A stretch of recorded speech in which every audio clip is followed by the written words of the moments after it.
Hey everybody, thanks so much for watching the Arkansas Gun Guy. Today could be the first in a series I'm going to unofficially call gun comparisons that no one on the earth has asked for. It could also be kind of a David and Goliath story as I take a closer look at SIG Sauer's P365. This is the XL because that's what I own. The SIG 365 versus HK's legendary USP, this giant behemoth here. This one's in 45 ACP.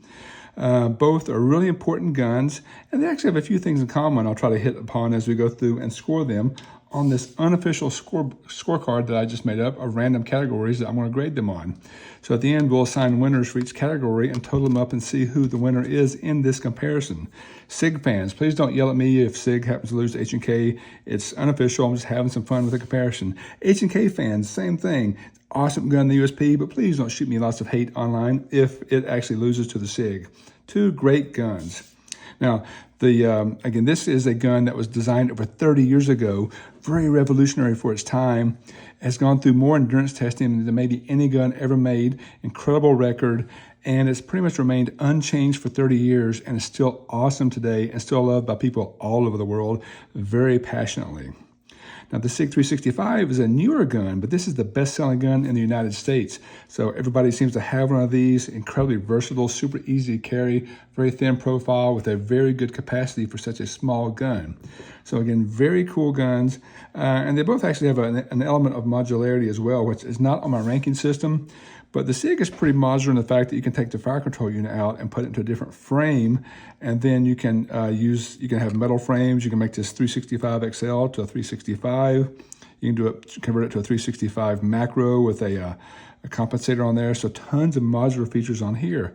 You can't do that on the H&K, but the H&K actually helped invent modularity because the slides from the H&Ks all go on each other, but they also have multiple options for a battery of arms. You can have safeties and decockers up here on the back, left hand, right hand. So these are super customizable for 30 years ago, and that has helped this evolve to what we have today. So again, two fantastic guns. But let me go ahead and start making people mad now and start ranking them just on these random categories. And first we'll start with price. And it's not much of a surprise here, but the SIG is going to win on price because this guy costs about half what that guy cost. Retails are kind of all over the place, but this guy is roughly half the price. So you can buy two SIG 365s for the price of one USP. So I'll go ahead and give 1 point now to the SIG. That's actually a pretty easy one to score, right? Now, capacity, you would think obviously the USP because it's a much bigger gun, right? But this guy is in 45 ACP, and with this massively long grip here, big wide frame, double stack magazine, holds 12 rounds. So pretty impressive, nice capacity. But this little tiny SIG with a little thin profile here actually holds 12 rounds as well. So as far as the amount of ammo they can hold, I'm actually going to give it a tie because they both hold 12 rounds. So half a point to the H&K and half a point to the SIG. So again, I know you can go into the details and say, well, if this were a different caliber, for example, it would have a different holding capacity. And I think that's a really good point as we look at caliber next.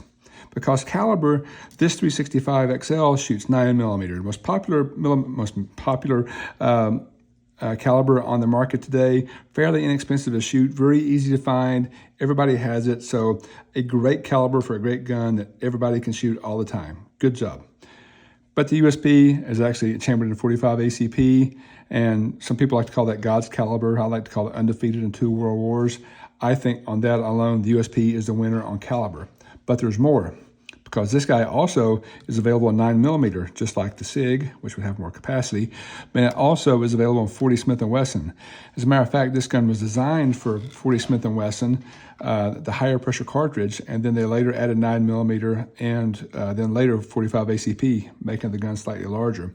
So by that measure, pretty handily, the H&K gets to win on caliber options.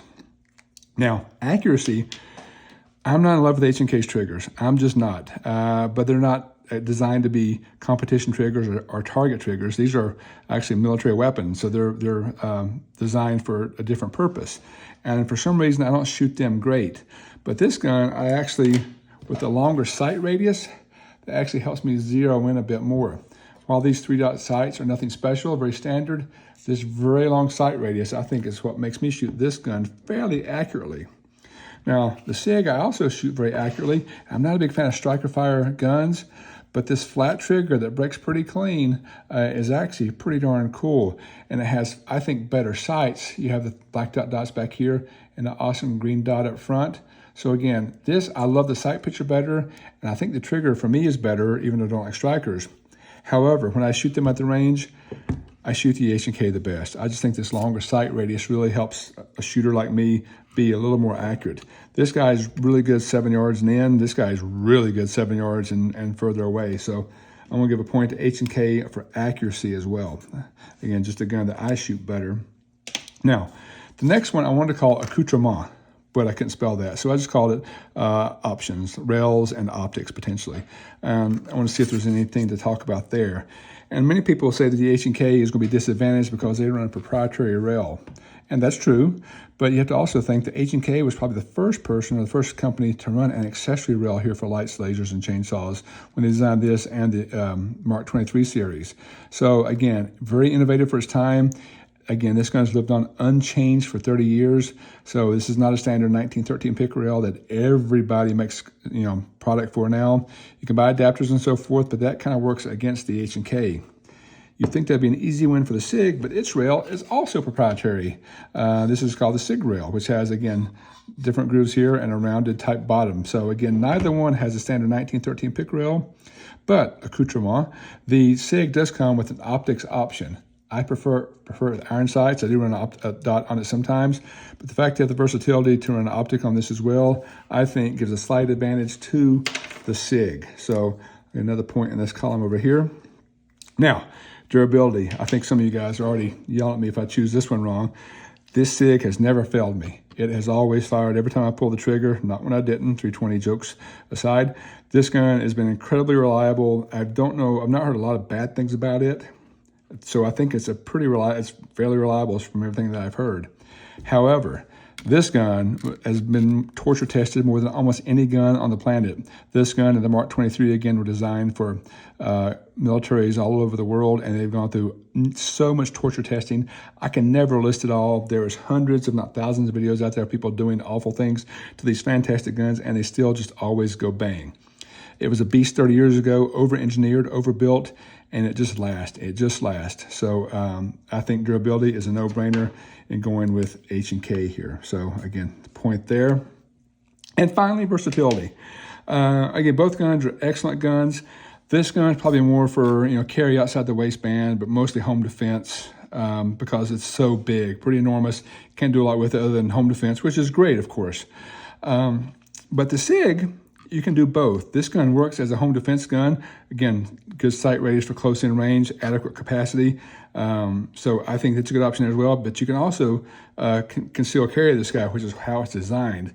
So I think you can do a little bit more. It'll fit in your wife's purse or your purse. It'll fit in your pants. It'll fit in bags. If it fits in the center console of your truck, it'll fit, it can go on your nightstand as well. So again, just a little more versatility with the SIG. So I'm with the 1 point his way. And if you add these up, there's 1, 2, 3.5 for the SIG and 1, 2, 3.5 for H&K. Well, I did all that for a big fat tie. I guess the lesson here is they're both awesome guns, equally awesome on paper maybe, designed for way different uses. But again, they both go bang when you pull the trigger. They both would help protect your life or your family's life if needed, just in different ways. So again, that's just me having some fun with two easy for me to say this far in. Two fantastic guns. I would love to hear from you guys. Do you love the 365 or do you hate it? Do you love the USP? No one hates this gun, right? I hope not, because I think these are two great guns. And I really appreciate you guys watching my little channel here. Hopefully you had fun looking at this with me. If you would, please like and subscribe. Tell your friends to like and subscribe. I'm working on trying to get more viewers up. So again, thanks so much for watching the Arkansas Gun Guy.